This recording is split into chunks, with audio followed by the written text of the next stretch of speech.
So Okay, Michael Hicks, briefly for everybody, he is a project manager for People's Self-Help Housing. He's their sustainability green coordinator. So these are measures he's trying to implement on lots of developments that they're either retrofitting or doing new construction. Just generally, he's into electrification of construction. He's going to talk specifically about vehicle to building charging and backup. Take it away, Michael. great. Thank you, Sean. Well, welcome everybody. Thanks for having me. And I will say that, yes, I'm on the Central Coast. It's a beautiful day here. Last week, I would have rather lived somewhere else with the smoke, but this week we got clear and nice air again. So my role at People's kind of covers a gamut of things, but I particularly got interested in this as we were trying to consider some resiliency options on our properties. And I was looking into the potential of, the bidirectional charger being an option of a mobile battery that could be brought to the site and plugged into a bidirectional charger to backfeed the community center to provide some resiliency on sites that might be without power for an extended period of time. So that kind of sparked my initial interest in this, and that was through partly through the Clean Mobility Grant that is in process of opening up. So, and then of course that sort of spurred into my interest in this for my own personal residence because I'm working on a solar PV system for my house. So that was kind of where I got going and started on looking into this technology, which is actually pretty cool stuff. So bidirectional obviously gives you the option to go back to the building or to the grid or to a home. So you've got, either options on where the energy flows. A little spoiler alert, and I think John's on the call here as well. So product isn't currently on the market for a lot of this in Europe and Asia. There is a market and it is being deployed overseas, but we don't really have deployment of this type of equipment other than sort of trials and testing of it, and I'll kind of go through that. The other issue with bidirectional opportunities involves the vehicle.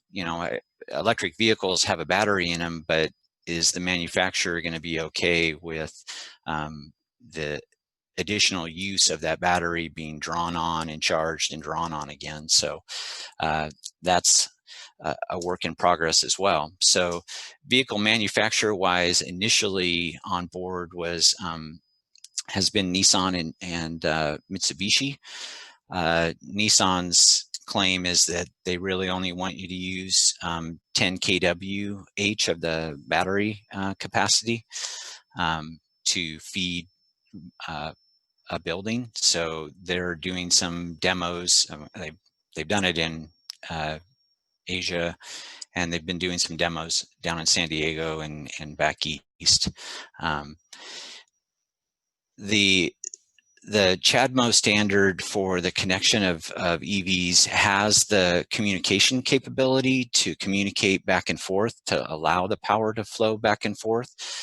The current CCS or the J1775 don't have, the software is being developed and designed, but hasn't been fully adopted and brought into play, but it's being worked on and should roll out maybe on the lower scale in the next year or two. So that's shows some good promise.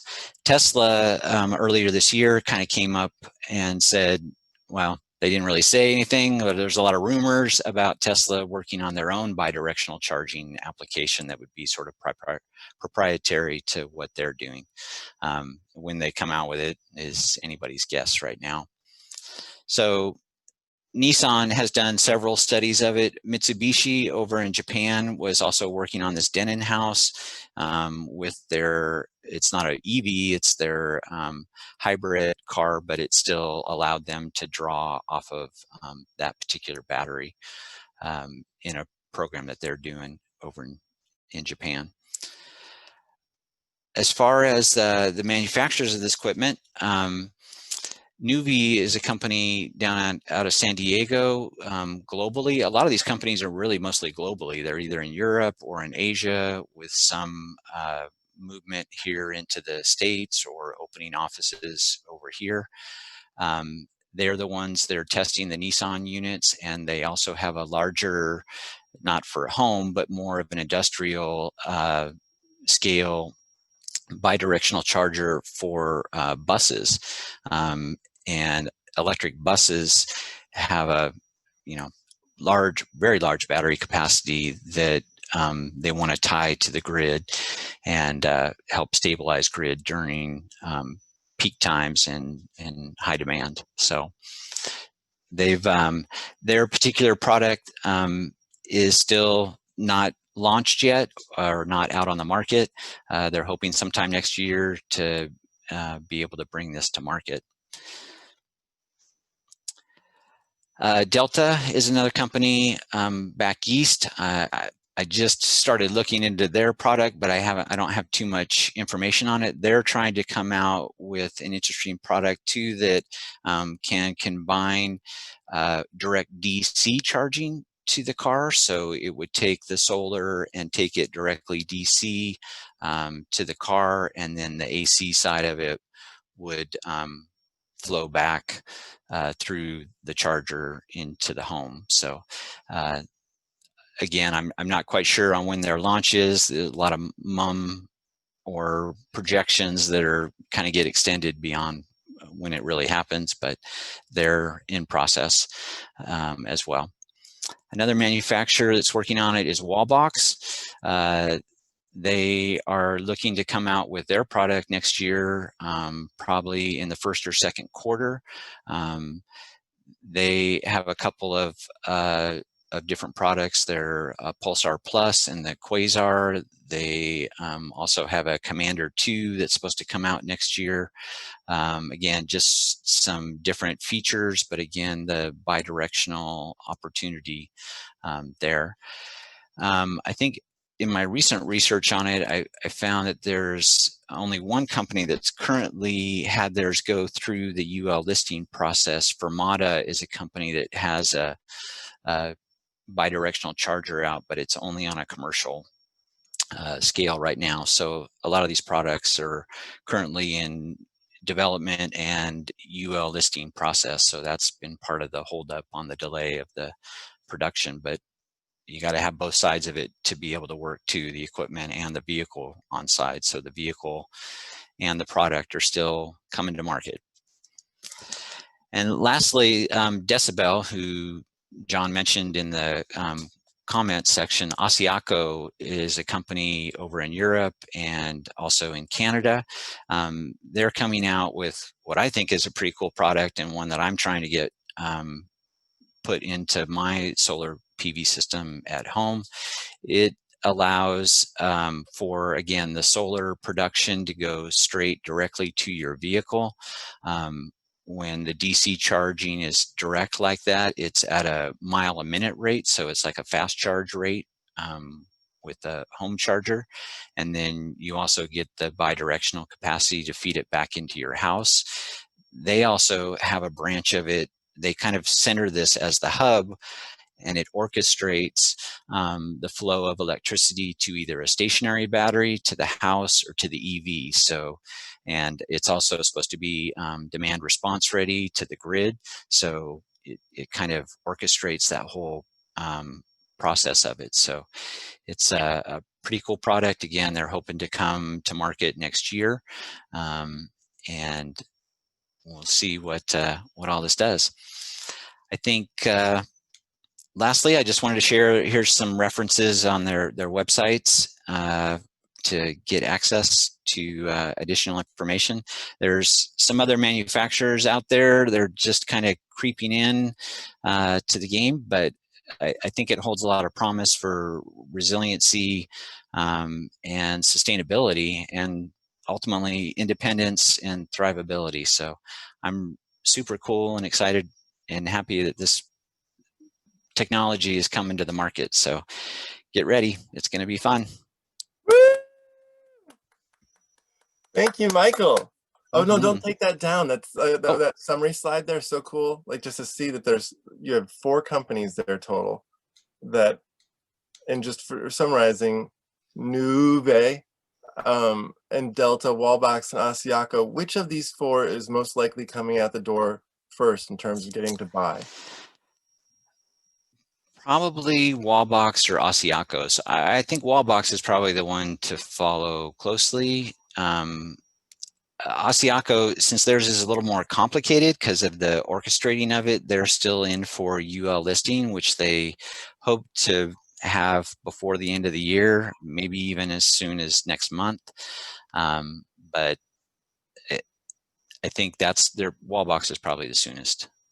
So, am I understanding correctly that Asiaco has more controls built into it, more like grid management of your house kind of stuff, where it can choose different loads to turn on and off, and Wallbox is simpler?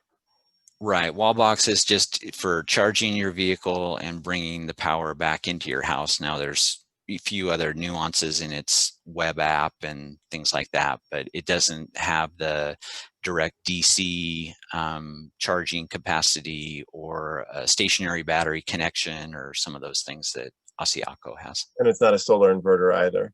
Right. It's not a solar inverter. Delta is looking at the solar inverter type. Okay, so Asiaco is like a Swiss Army knife, whole bunch of functions to it. Wallbox Exactly. is perhaps a little simpler if that's what you're looking for or need. Yeah, and again, I mean, well, it'll be relative on the price too. I've heard that the wall box is coming out, could be potentially under $1,000. Huh? There's Asiaco's Decibel is going to be several $1,000s. John will probably could know more about that, but Yeah. Well, and they do different things, but this important right. function that we're talking about, right, using your vehicle to back up your house, um, all these products could do it. Wallbox and Asiaco are the first 2 coming out the gates, it sounds like. That's fantastic. Yeah, John posted that he's sure Asiaco will be online by the end of the year. All right, Woo, there we go. there we go. Um, and Wallbox, he says, is estimated at 4 grand, Asiaco at 6 to 7K. What's your hearing on that? Because you said Well, Wallbox. the Quasar Wallbox has their Quasar, which has a lot more. It has facial recognition and a bunch of other features to it. So it's the $4,000 one. The Pulsar Plus is the one that I understand is under $1,000. Ah, thank you for that distinction. Mm-hmm. Yeah, because I for myself, I don't have like lots of money in my life. I would love to be able to do this though, because when we have had power outages, have been a huge drag. We had one just like for 2, it's 3 days, just the weekend before Christmas this last year. Brutal. Um, so, well, this is fantastic. Thank you so much, Michael. Sure. So let's see if there's any other questions on the side that I can.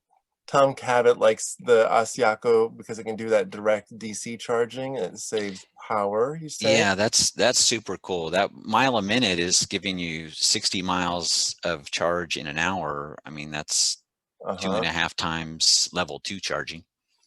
Wow. Okay. Oh, Arlene Baxter, back in the day, there was like one of your first slides, I think there's a typo where you said the software is coming out in 2015 is what the text said, but we were assuming that it was 2025 because I don't know if you saw that slide, but it's like maybe Oh like, yeah, I'm sorry. 2025. Yes. okay, 25. good. Yeah. Clarify that. And Typo. And on that same one, I think there might have been you correct yourself in real time. The Nissan Chadmo 10 kWh, right? So it's 10 kilowatt hours you can take out of the battery. Is There that you go. correct? There's another typo I need to fix. It's okay. You did this real fast for us. I very much appreciate being able to come in on kind of short notice. I'm glad it worked out to give us the whole view. I really appreciate that you were able to give us all 4 products that are out there. I'm in the flavors of them. Sure. I So just fixed it on the slide, so when I send you the slide deck, it'll be on there.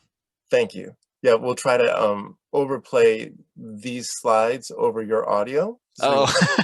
we'll try, like this is really useful stuff. So we want this to go online. And everyone just in about 3 weeks we'll have all the YouTube videos up. It takes us about that long to cut them into pieces and edit them for sound and all the hassles they have to deal with posting.